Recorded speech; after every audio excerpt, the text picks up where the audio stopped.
guest, Harry Dent, research.com. Harry Dent.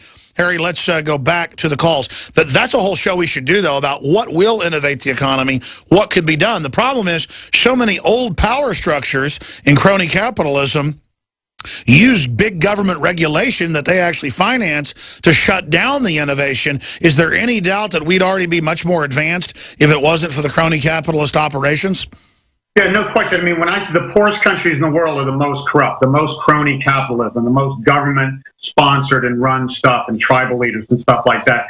One of the cycles we study, Alex, in addition to demographics and geopolitical and other things, is an innovation cycle that comes about every 45 years. You know, it's kind of like the steam engine, and then steamships, and then railroads, and then autos, and then computers. Literally, every 45 years, these things economy and create higher productivity and a better standard of living. And then there's a break after those until you get the next. And we really, the next big innovation cycle is going to be, by our calculations, 2032 to 2055. It's a long way out. We've already seen most of the benefits from the internet and personal computers and smartphones and cell phones and all, and broadband and all this sort of stuff. Will the move towards singularity accelerate and compress the cycles?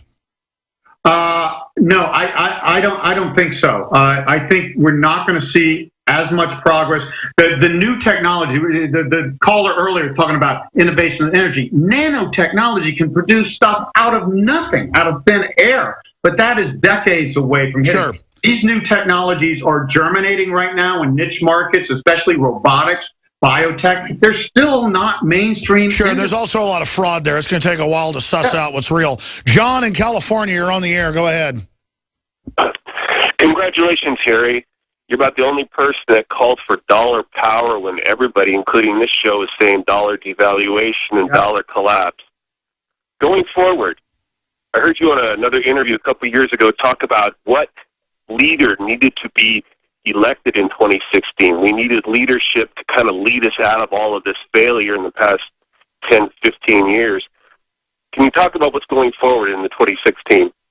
Well, you know, I'm not a political expert, but these economic cycles obviously do affect politics. Right now, the common knowledge, just like it was in 2008 before the economy went down, was, oh, Hillary Clinton's the favorite on the Democratic side. Well, she bombed, and Obama came out of nowhere and beat her. It was a dark horse. Same thing, Jeb Bush, the establishment candidate from the Republicans. I don't think either of those are going to win in 2016. I think the economy is going to be very difficult, and people are going to go for people who are saying we got to change stuff, but more effective than Obama. Obama talked change, but he couldn't make change. I think it will favor candidates more like Elizabeth Warren on the Democratic side, or Chris Christie on the Republican side. Chris Christie is the type of guy, I know he's got this kind of Tony Soprano image, but he's the type of guy that will tackle a problem and deal with it. That's what we're not doing. We're not tackling this debt problem. Yeah, you like him because he's a little more free market. I just can't stand his Democratic leanings when it comes to guns, but I hear what you're saying. Caller, just to be clear, we've had guests on here with a lot of different ideas. I believe the dollar will implode down the road, but it'll be the last to implode. It's like helter-skelter. I'm coming down fast, but I'm miles above you. They're all racing to devalue, so that sends people back into the dollar, but the dollar down the road, I mean, I'm not an expert like Mr. Dent. I think it's going to collapse or something. In 20 seconds, long-term, is the dollar stable, Mr. Dent? No, I agree with you there, Alex. I see the dollar going up in this crisis. It's the best house in a bad neighborhood, and deflation favors us. Down the roads, we will never be the leader we were after World War II or in the 1990s. Let's come back in 1 minute and finish that statement. See, caller, that's what I think. Another major health threat, this one in Toledo, Ohio, where everybody in the entire city has been told not to drink the water. Ohio's governor declaring a state of emergency. Did you know that the average person uses about 80 to 100 gallons of water at home every single day? If there's a water emergency, will you be prepared? Panicked residents forming long lines throughout the day. We're here at a supermarket in Toledo. You can see the shelves empty where water once was. To stay safe and healthy during a crisis, you must have access to safe, clean water. Water which will not be available at your local grocery store. There's a mad dash on right now to stock up on supplies. The ProPure Pro 1 G2.0 water filtration system is a must-have for every modern, independently minded household. Protect your family's safety during an emergency. Go to InfoWarsStore.com today to purchase your ProPure Pro 1 G2.0 water filtration system or call 1-888-253-3139. You're listening to The Alex Jones Show.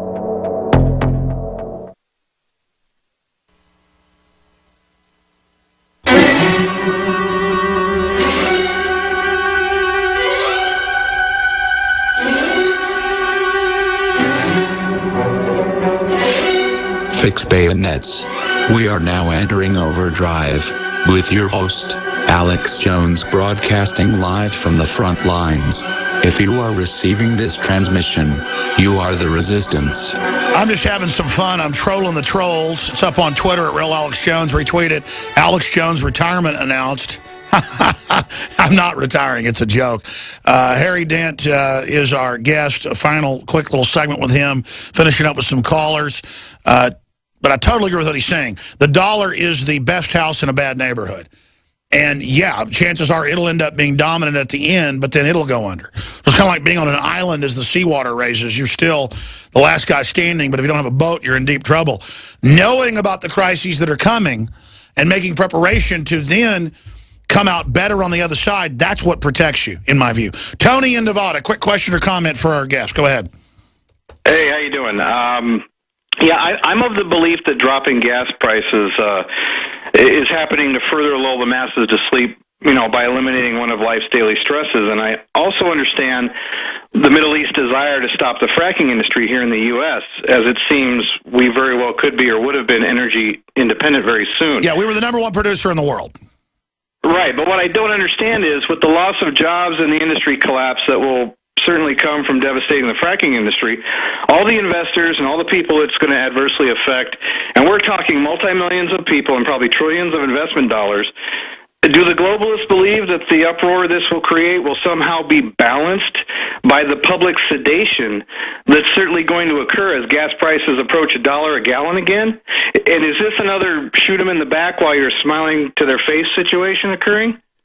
Well, yeah, it's just another thing that says, oh, everything's okay. It's not. This is a sign. This falling oil prices is a sign of slowing global demographics, excessive debt, overproduction of everything. We overexpanded. When you have too much debt, when debt grows 2 to 3 times the economy, you're going to overexpand, overconsume, and have excess capacity, and that takes deflation to wash it out. And Alex was talking earlier, all this corruption and crony capitalism and lobbying, all of this stuff's going to be hit by this collapse. So this is good thing long term. Lower oil prices, lower home prices are good long term. But when they reset and collapse, all the debt behind them goes under and the industries behind them go under, and it's going to cause chaos. Sure. What I'm saying here is, how do you survive this chaos to get to the other side when all these trends do cause greater... And that's what your book at harrydent.com breaks down. Folks should get the demographic cliff and read it, or they're crazy in my view. It's just invaluable information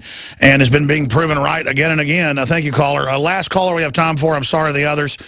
Tim in Florida, quick question or comment. Yes, I just wanted to ask Mr. Dent if he could point out some of the dominoes that will fall. I see the gas thing the same way that you guys do, too good to be true, and it's just going to be more problems later down the road. But can you point out some more of the signs to look for, and also how the BRICS nations will fall into all this?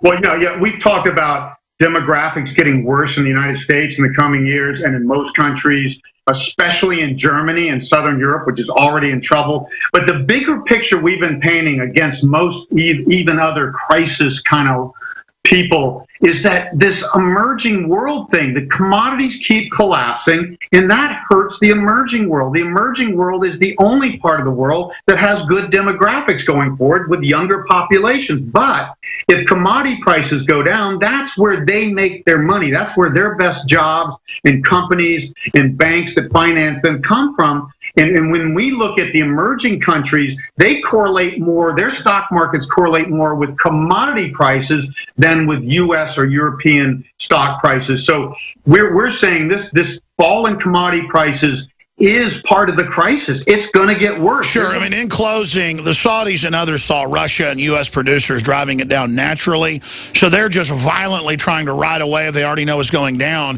I think, to try to knock out competition, to artificially bring it up higher later. But again, exploration, new technologies, I don't think that's going to help them. It's going to be interesting to see. Mr. Dent, congratulations on your predictions coming true. We'll talk to you again soon. Thanks for the time. Okay, thank you, Alex. Powerful interview. Great job to the crew. See you back tonight, 7 o'clock Central. InfoWars and Nightly News. You pick up the receiver with your heart racing and sweat dripping from your forehead. You finally muster the courage to dial the number to call into your favorite talk radio show.